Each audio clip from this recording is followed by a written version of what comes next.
सब धरती कागज करूं,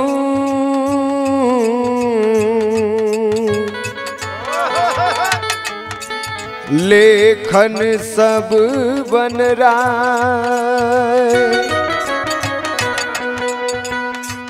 सात समुद्र की मसी करूं,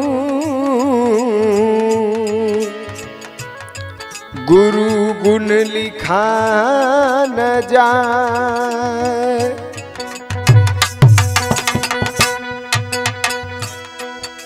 अच्छा भैया, हम गायक प्रमोद लाल यादव बनारसी आप लोगन के बीच में एक भजन अपने आराध्य देव गढ़वा घाट स्वामी जी का एक भजन आप लोगन के बीच में प्रस्तुत करत है। सौजन्य से हमारे चिरंजीव यादव गायक कलाकार हमारे बड़े भैया भोजपुरी म्यूजिक मंच के माध्यम से अजय लाल यादव बाबा कीनाराम रिकॉर्डिंग स्टूडियो चहनिया के देख रेख में आप लोगन के बीच में ये भजन जात है। एक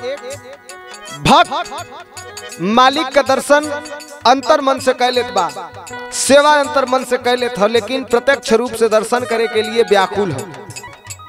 मालिक से अरदास कैलस, गुहार करत है, हे प्रभु हमरो अर्जी सुना। का कहलस, कैसे कहलस? दरस बिना मन पागल स्वामी जी मनवा मोरी हो, स्वामी जी मनवा मोरी हो,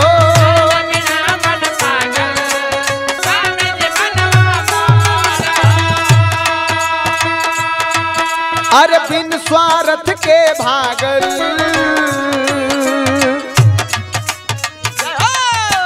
बिन स्वार्थ के भागल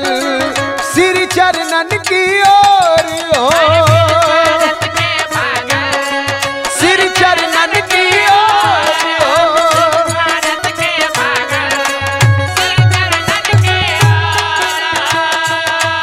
अरे दरस बिना मन पागल स्वामी जी मनवा मोर हो, बिन स्वार्थ के भागल श्री चरणन की ओर हो। दाता दयालु दया को दी एक बार हो, दाता दयालु दया को दी सरकार, बेरी बेरी नहीं एक बार, दयालु दाता दुखिया पे को दी उपकार हो,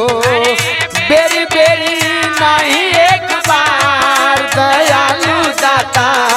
दुखिया पे कर दी उपकार।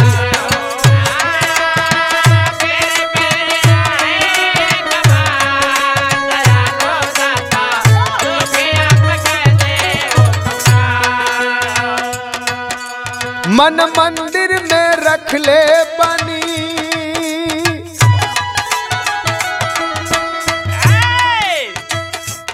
हे प्रभु हे दीनानाथ बार बार दया मत करा, एक बार खाली दया कर देबा तभी जीव का उद्धार हो जाए। अरे मन मंदिर में रख ले बानी स्वामी जी हो आपके, जैसे कि राखी लापरान के, सही है स्वामी जी हो आपके,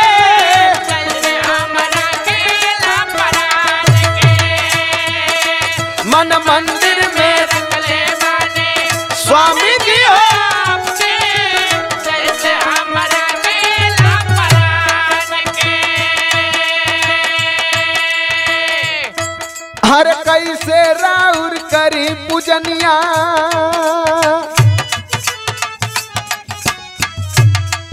अरे कैसे राउर करी पूजनिया, इतना बता दी हो, नहीं जानी पूजा पाठ जान के, कैसे राउर करी पूजनिया, नहीं जानी पूजा पाठ,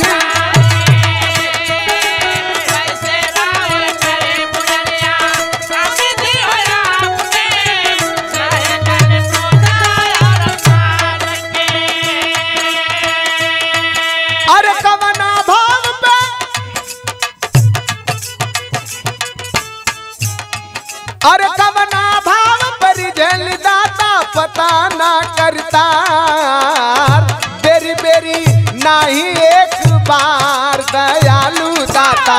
दुखिया कदी उपकार हो बेरी